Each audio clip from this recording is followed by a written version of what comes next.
Okay, everyone, today we're going to talk about disaster Japanese. Hopefully you never find yourself in a disaster, but if you do find yourself, it's good to know these words so you know what type of disaster you're in, what's going on around you.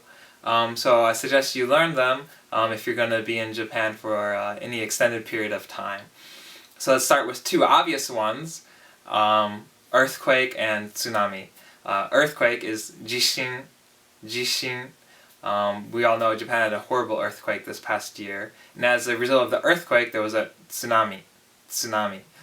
Pretty much you can say it the way you do in English, and you should be understood, and you should be able to pick up the word in conversation yourself.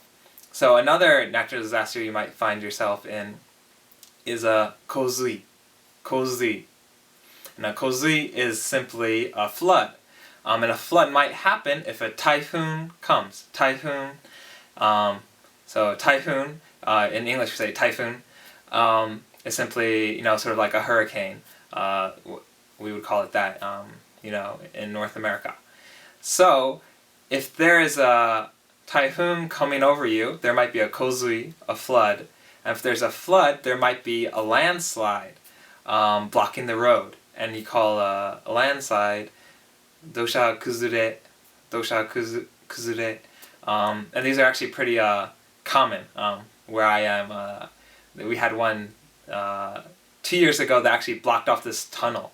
And it took them about half a year to clear the tunnel and everything. And actually, a car was, it knocked a car over and there was a death, which is horrible. But it's good to know these words so you can know if there's a sign that says dosha kuzure or whatever, then you can read it.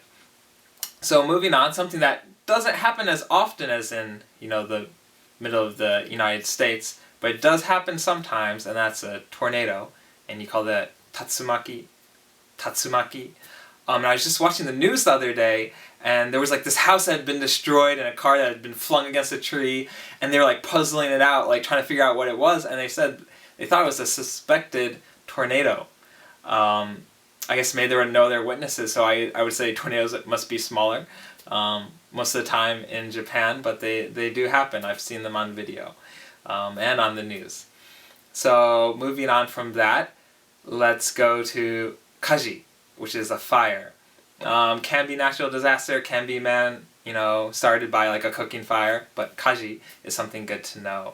I'm not sure the proper word, but you could say kazan no bakahatsu, which would mean the eruption of a volcano, which just happened the other year on like a volcano between Miyazaki and Kagoshima, which is in sort of the bottom of Kyushu. So you want to watch out for that. Something you're probably not likely to see. I don't even know if it's a national or a natural disaster, but uzu, and that's like a whirlpool. Sort of, I don't know, maybe on the ocean whirlpool you get sucked in, who knows. And we call all these things tensai, that's sort of like a calamity, natural disaster. So those are good to know. If you're watching the news, I'm sure these words will pop up, and if you find yourself in a natural disaster, it's good to know those words. Now what if you're the victim of a natural disaster? What would they call you? And you would be called a higaisha. And that means, you're the victim, you've suffered some damage, maybe your house or something like that, or even physically. Right now, after the earthquake and tsunami in Japan, there's a lot of hinansha.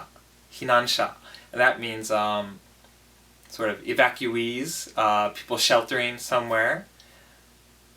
So you can say, その体感にたくさんの避難者がいます, and that means like there's a lot of evacuees in the gym. And then you can also, if someone was telling you to take shelter, they might be 避難してください. So you're using 避難, which is the verb to shelter, well, the noun, and then add してください, which is saying please shelter. So those are good words to know. So you can say, if you're a victim, or if someone else is a victim, it's higaisha. People, evacuees taking shelter are, hinansha. So these should get you some vocabulary, sort of to know, follow the news, know what's going on if there is a natural disaster around you. Now, something you might have noticed, might have not have noticed, is they call it earthquake, jishin, but afterwards when they talk about the earthquake, the disaster it calls, they call it shinsai. Shinsai. Same thing with fire, instead of kaji, they'll call it kasai. Kasai, and that means sort of the destruction caused by the fire. So I'll be back in another video talking about things that happen after natural disasters, such as non-profit organizations coming in. How do you say that in Japanese? How do you say volunteer? How do you say to donate, to collect money, support activities? So there's a bunch of words that will come up in the news after a natural disaster that's good to know, so you can be aware of what's going on. So I'll see you guys in the next video. I'm sure the link is like right here, or here, or here. So click on that and check it out. Alright, peace.